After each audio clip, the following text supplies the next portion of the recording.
Atomic Heart es un juego desarrollado por la compañía rusa Manfis y que se desarrolla en una Unión Soviética de un siglo XX alternativo, donde la tecnología está muchísimo más avanzada de lo que debería estar. Vamos, que es un género punk como es el caso del Atom Punk en Fallout, aunque yo clasificaría a esta estética como Soviet Punk.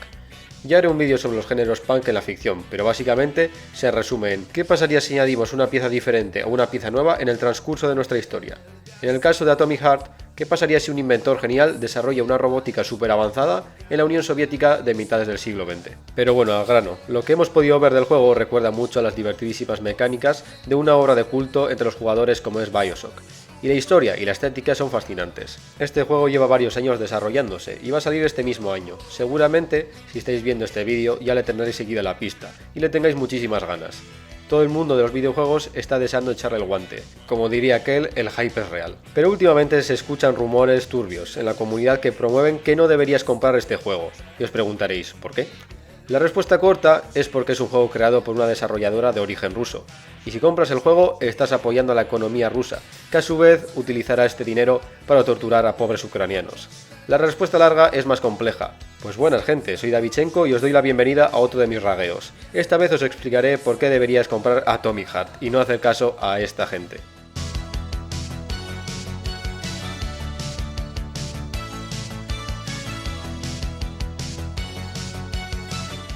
En general esto es una respuesta a un vídeo que se ha hecho viral, llamado simple y llanamente No compres Atomic Heart, que os lo dejo en la descripción.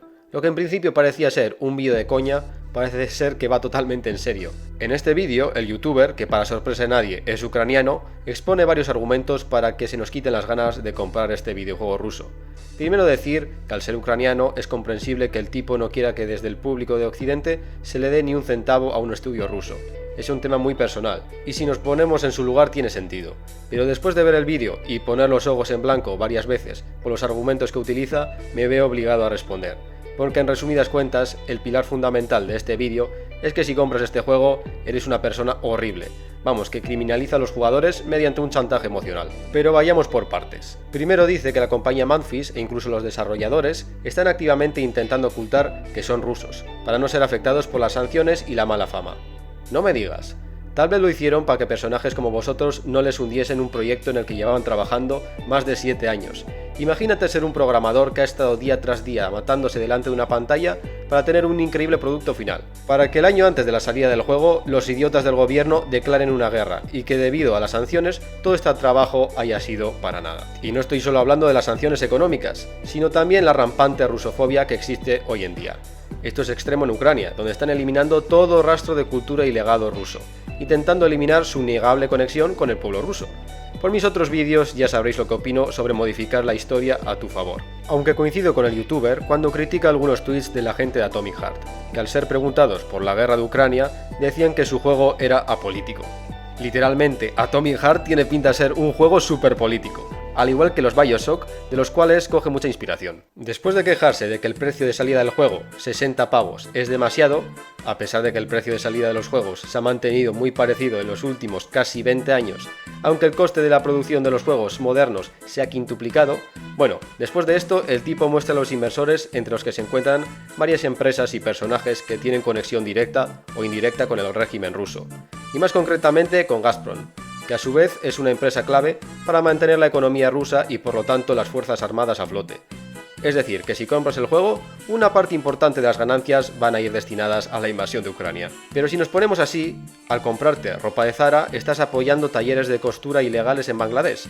Y como tendrás algún aparato electrónico que utilice baterías de litio, estás apoyando la esclavitud y el trabajo infantil en África, etcétera, etcétera. Creo que ya sabéis por dónde voy. Pero aunque todo esto fuera verdad y un porcentaje importante de las ganancias fuesen dirigidas al armamento ruso, siento deciros que las fuerzas armadas son un pozo sin fondo que se traga todo el dinero que les echas. Tan solo construir un tanque T-90, de los que usan los rusos, cuesta alrededor de 2 millones de dólares, y con las sanciones económicas costará muchísimo más.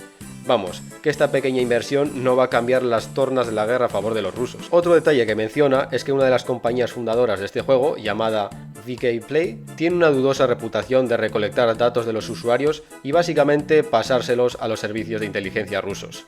Y la verdad que estoy totalmente en contra de que las empresas atenten contra la privacidad de sus clientes. Pero este tipo lo dice como si el resto de empresas tecnológicas no hiciesen esto. Google, Facebook, Instagram, TikTok. Ya no es ninguna sorpresa el hecho de que estas compañías utilicen tus datos para recopilar información en algún servidor que luego puede ser utilizado con diferentes fines por aquellos que trabajan en las sombras. Ya sabes lo que dicen, si es gratis, entonces el producto eres tú. Como un europeo me preocupa más lo que los yankees y muchísimo más lo que los chinos estén haciendo con nuestros datos. Ahora hablemos de politiqueo. Uno de los puntos fuertes del juego es la ambientación soviética, o más bien una ambientación basada en una utopía soviética, que es preciosa. Incluso la paleta de colores, tonos pastel, recuerda a los pósteres de propaganda soviéticos. Pues este muchacho dice que esta bellísima estética es problemática, ya que es demasiado prorrusa y refleja la nostalgia e idealización rusa hacia el imperio soviético.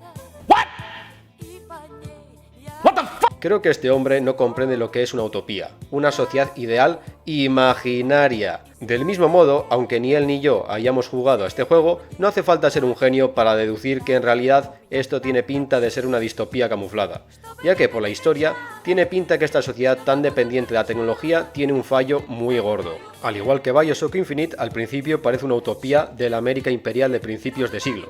Literalmente Columbia es una ciudad celestial, pero de repente se desvelan los problemones de esta sociedad. Por lo que sé de la historia, esto tiene muchos símiles con el desastre de Chernóbil. Vamos, que de idealización de la Unión Soviética, nada. También nos muestra esta imagen de una conferencia promocional al puro estilo soviético, y lo muestra como si fuese algo malo, cuando en realidad es una estrategia de marketing maravillosa. Y a continuación muestra el tuit de un tipo diciendo: imagínate si hiciesen una conferencia de estética nazi los de Wolfenstein.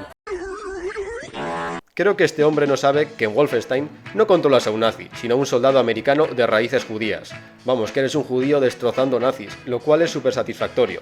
Los nazis son el enemigo, en cambio en Atomic Heart vas a controlar a un agente de la KGB. ¿Entendemos la diferencia? Bien. Que por cierto, no vería mal hacer una conferencia con estética nazi para presentar un juego del estilo Wolfenstein. La polémica vende, y coged con pinzas lo que voy a decir a continuación, pero creo que ya somos mayorcitos para admitir que los nazis tenían una estética... Eran unos hijos de la gran puta, pero unos hijos de puta muy elegantes y con mucho estilo. Siguiente tema, la sexualización. ¿Cuántas veces van a tener que traer este argumento de mierda la secta de neomonjas modernas? ¿Cuántas veces tengo que enseñarte esta lección, viejo? Con sexualización, el youtuber se centra en estas dos bailarinas robóticas, que sí, las han hecho increíblemente sensuales, y son uno de los puntos fuertes de la promoción de este juego, a pesar de que seguramente sean un boss más al que vas a tener que llenar de plomo. Pero siento decirte, buen hombre, que el sexo vende. Es marketing, bienvenido al mercado, amigo. Y coincido en que la sobresexualización en la publicidad me parece algo súper rancio. Pero no en el caso de los videojuegos, en el que los diseñadores pueden crear a sus personajes desde cero como les dé la gana.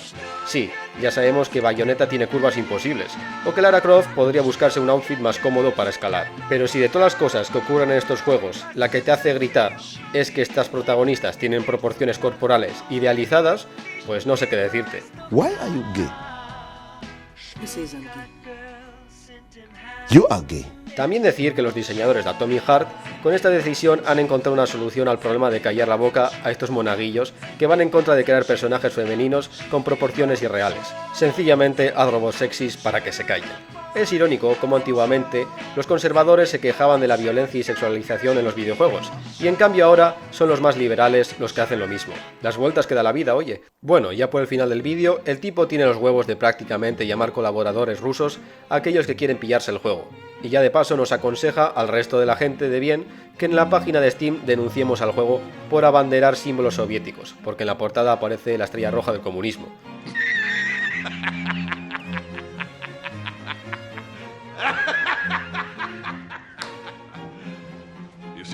Sí, un juego de ambientación soviética tiene en la portada un símbolo soviético. Tremendo crimen. El pibe llega al límite de aconsejarte pedir un reembolso y utilizar ese dinero en ONGs para Ucrania, lo cual puedes hacer incluso si compras el juego crack.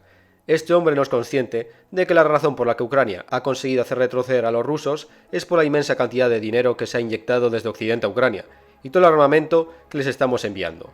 Bueno, y que los rusos no son ni han sido los mejores estrategas en general. Por nuestra parte, desde España en particular, ya dentro de poco estarán listos nuestros Leopard 2, que cuestan una millonada, y todavía no se han confirmado cuántos enviarán, pero pueden llegar a ser hasta 53. Creo que la parte caritativa ya la estamos cumpliendo. Ahora una reflexión final. Los boicots contra el arte no suelen funcionar, y probablemente Con este vídeo, el youtuber ucraniano ha conseguido justo lo contrario, y le ha creado incluso más publicidad al juego. Os pongo como ejemplo el recién estrenado Hogwarts Legacy, inspirado en el mundo de Harry Potter, al que se le intentó hacer un boicot debido a las opiniones y comentarios transfobos de la creadora de este universo, J.K. Rowling, diciendo que si compras el juego estás haciendo todavía más rica de lo que es a esta señora con una mentalidad tan retrógrada. Adivinad, a la gente le ha sudado el tema y se han comprado el juego igualmente, porque a pesar de que esta señora tenga una mentalidad condenable, ha creado un mundo mágico que enamoró a una generación. Y los enamorados de la saga no van a dejar pasar la oportunidad de pasearse por Hogwarts solo por unos tweets. Debemos empezar a aceptar que incluso gente horrible puede crear arte maravilloso. En este canal he tratado varias veces temas del horror cósmico, que me encanta, y cuyo padre puede ser considerado H.P. Lovecraft, que bueno, ya sabréis que era un racista y xenófobo de cuidado, incluso para los estándares de la época, ojo, pero eso no hace una obra menos disfrutable. Y por romper una lanza a favor del señor Lovecraft, decir que en la etapa final de su vida se arrepintió de muchas de las cosas que había dicho. El caso de Atomic Heart es más ridículo todavía, porque los creadores de este juego solo han cometido dos errores que no pueden controlar: ser rusos y ser gobernados, como suele ser norma en la historia rusa, por unos oligarcas corruptos e incompetentes. La verdad que la historia del pueblo ruso es una tragedia griega infinita, con pequeños rayos de esperanza que se apagan al instante. En resumen, no os dejéis influenciar por esta gente, y si os llama la atención el juego, comprarlo. Y si buscáis otros juegos de ambientación soviética, os recomiendo la saga Metro 2033 o Stalker, que me han dicho que está muy bien, y que además están creados por desarrolladoras ucranianas. Bueno, pues aquí me despido. Si os ha gustado, dad like, compartid y suscribíos al canal, oye. Y nos vemos en el siguiente vídeo. ¡Chao!